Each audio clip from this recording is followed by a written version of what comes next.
মূর্খ মানুষের হাতে কলম সেটা তলোয়ারের থেকে অনেক বেশি ভয়ঙ্কর হয়।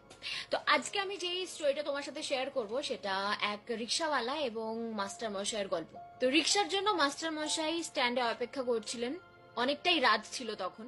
তো অনেকক্ষণ পর একটা রিক্সা আসলো, মাস্টার মশাই রিক্সায় উঠলেন এবং কিছু দূর যাওয়ার পর দেখবে অনেকেরই স্বভাব থাকে হারির খবর নেওয়া, খুঁটিনাটি জিজ্ঞেস করা। আননোন ব্যক্তিদেরকেও আমরা মাঝে মাঝে জিজ্ঞেস করে ফেলি, আপনি কি করেন, কোথায় থাকেন, আপনার সম্বন্ধে মানে যাবতীয় যে দরকারই নেই আমার জিজ্ঞেস করার, তাও আমরা জিজ্ঞেস করি।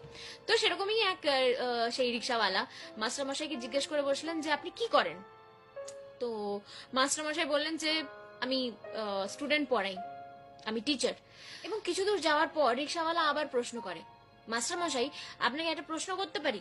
তো মাস্টারমশাই বললো যে হ্যাঁ, করো। তো রিক্সাওয়ালা বললো যে আপনি যদি কিছু মনে না করেন তাহলে আপনাকে জিজ্ঞেস করি যে আপনি কত টাকা মাইনে পান, মানে কত টাকা স্যালারি পান। তো মাস্টারমশাই বলে যে এই আমি তো বাড়িতে টুকটাক স্টুডেন্ট পড়াই, তো মাস গেলে 3-4 হাজার টাকার মতন আর্ন করি। তো রিক্সাওয়ালা বলে যে কিছু মনে করবেন না বাবু, আমি তো মূর্খ সূর্খ মানুষ, পড়াশোনা জানি না, লেখাপড়া কোনোদিনও করিও নি, তবে রিক্সা চালিয়ে আমি যত টাকা পাই আপনিও তো অত টাকাই পান, তাহলে আমার আর আপনার মধ্যে ফারাক কোথায়, পার্থক্য কোথায়? তখন মাস্টার মশাই বললেন যে পার্থক্য এখানেই যে তুমি রিক্সা চালাচ্ছ আর আমি তোমার রিক্সায় বসে রয়েছি, এইটাই পার্থক্য।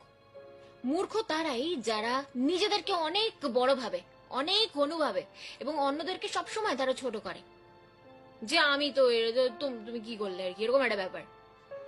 তারা নিজেদের ওপর নয় অন্যের ওপর হাসে, আর বুদ্ধিমান তারাই যারা নিজেদের ওপর হাসে। মূর্খ মানুষের সাথে কখনো তর্কে বিতর্কে যাবে না, তারা তো বুঝবেই না, উল্টা তোমার স্তর বা তোমার লেভেলটা নিচে নেমে যাবে।